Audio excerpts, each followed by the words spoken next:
Hey guys, yesterday I recorded a really long video, the one that I had wanted to record, about the kingmakers and the kingbreakers and how that pertains to organized stalking now.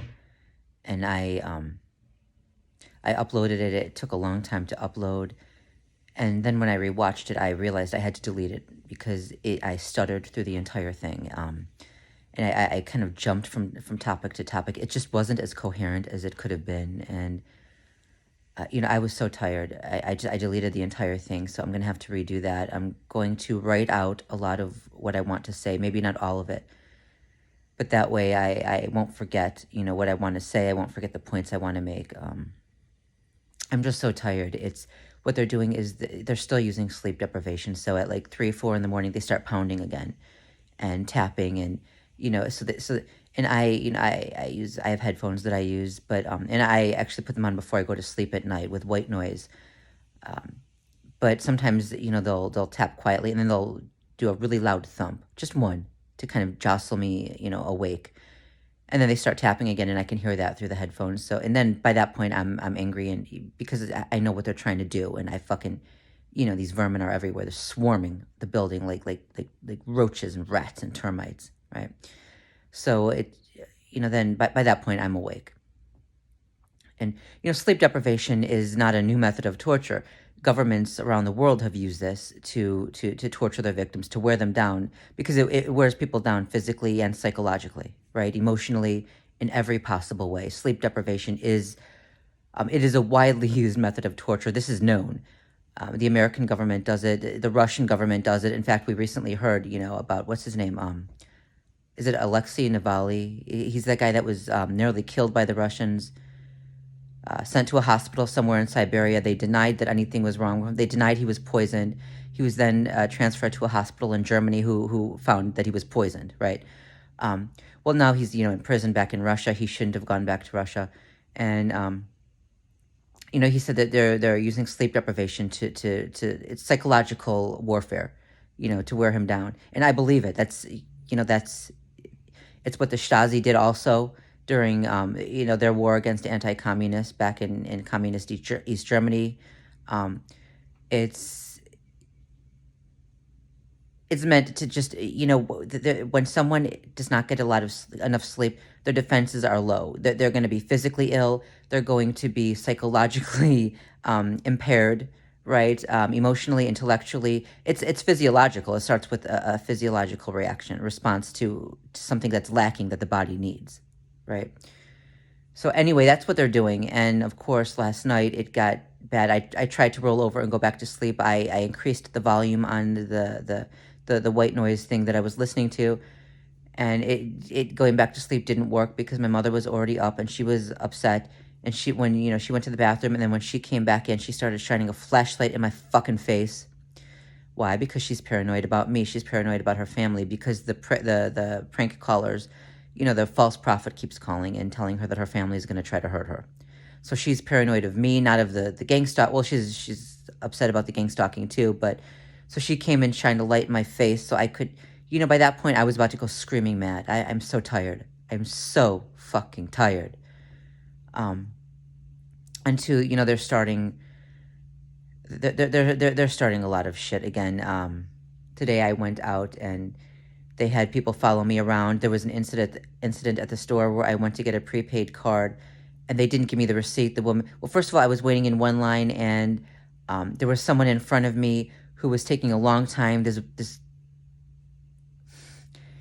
It was clear she was going to take a long time. Finally, someone else from another register said, "Hey, do you want to come here and I'll take care of you?" So I went, and they didn't print out a receipt. She said, "Oh, do you want your receipt?" I said, "Yes." Why? Because it's a prepaid card. And I've experienced a few times where I purchased a prepaid card and it didn't work. And the only way I was able to, deal with that was because I had the receipt. So I said, "Yes, I need the receipt." I waited there in the store for maybe 40 minutes. She said, "Oh, well, I have to print it out." She couldn't print it out from that register. Then she said she had to go to another register, transfer the information over there, and print it out from there. It took about 40 minutes. And in that 40 minutes, they had plenty of time to call their vermin lackeys over.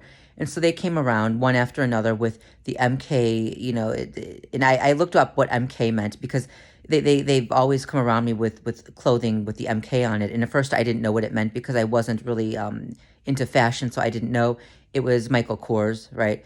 So they have, but of course we know that the reference is actually, they're just using that because it's convenient, but they're trying to reference MK Ultra.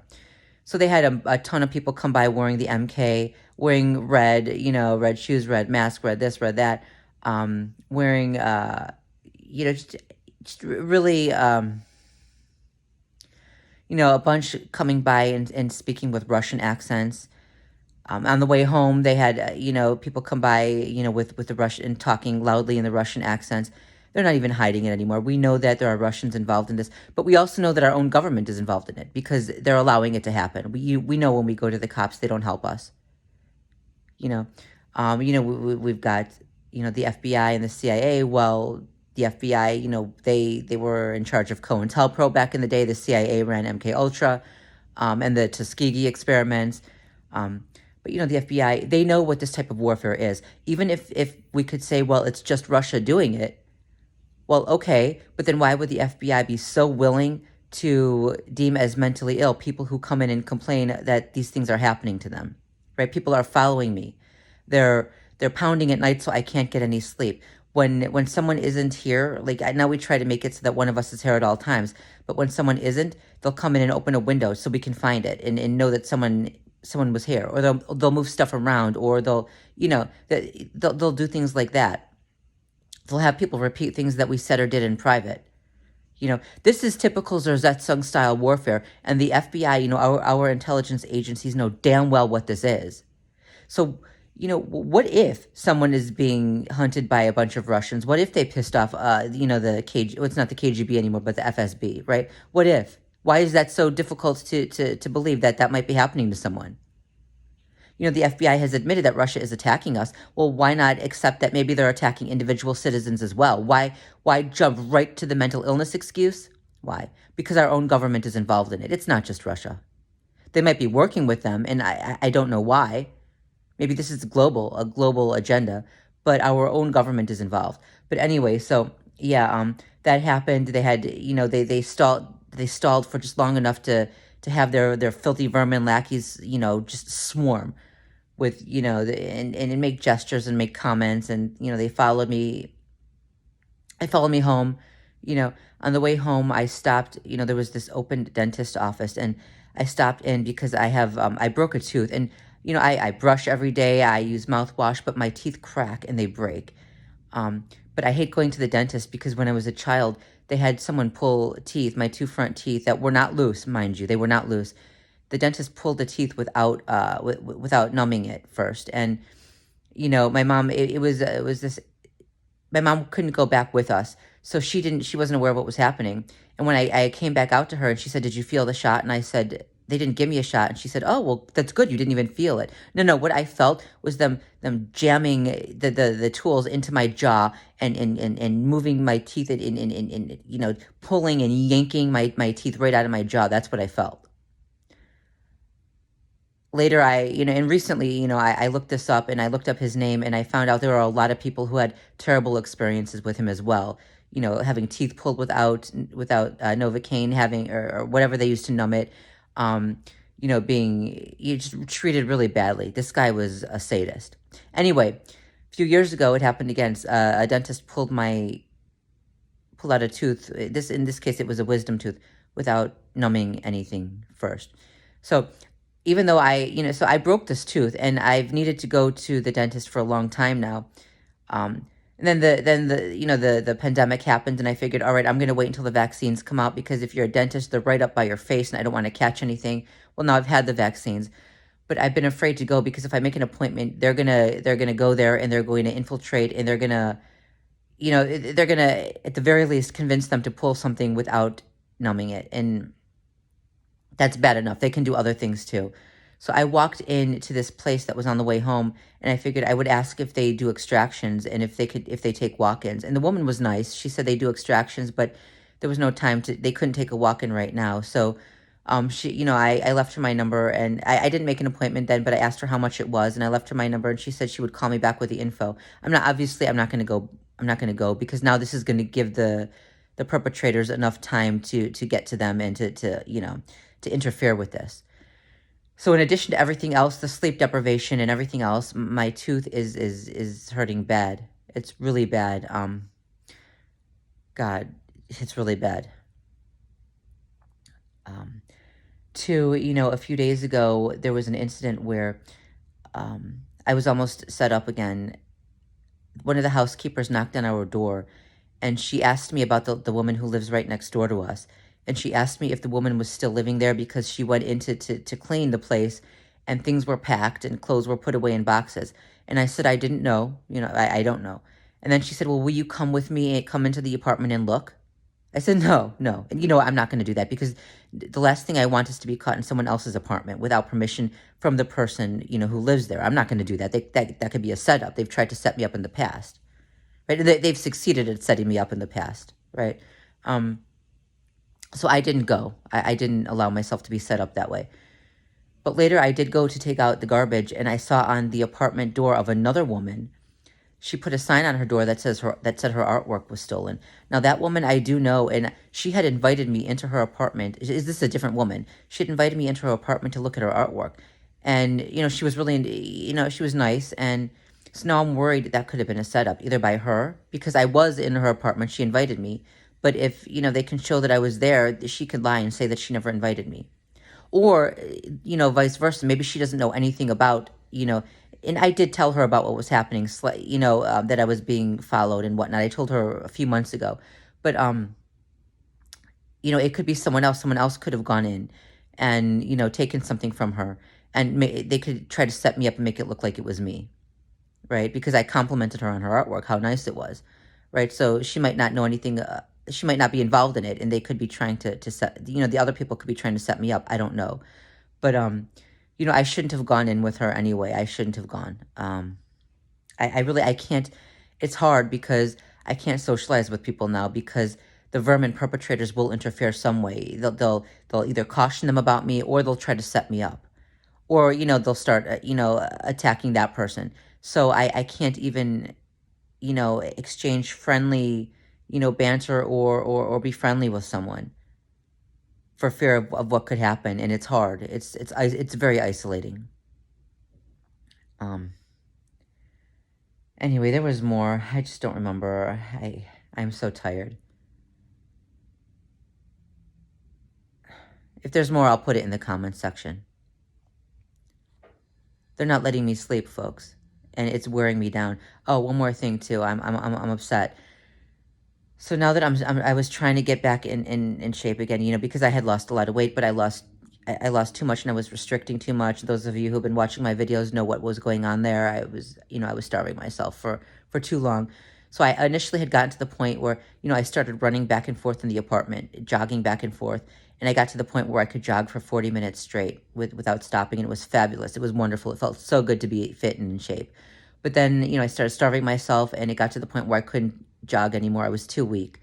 So I was trying to get back in shape again. And I did start to get back to get stronger again, where I could start running again. And maybe a week or two ago, I started trying to jog in the apartment again.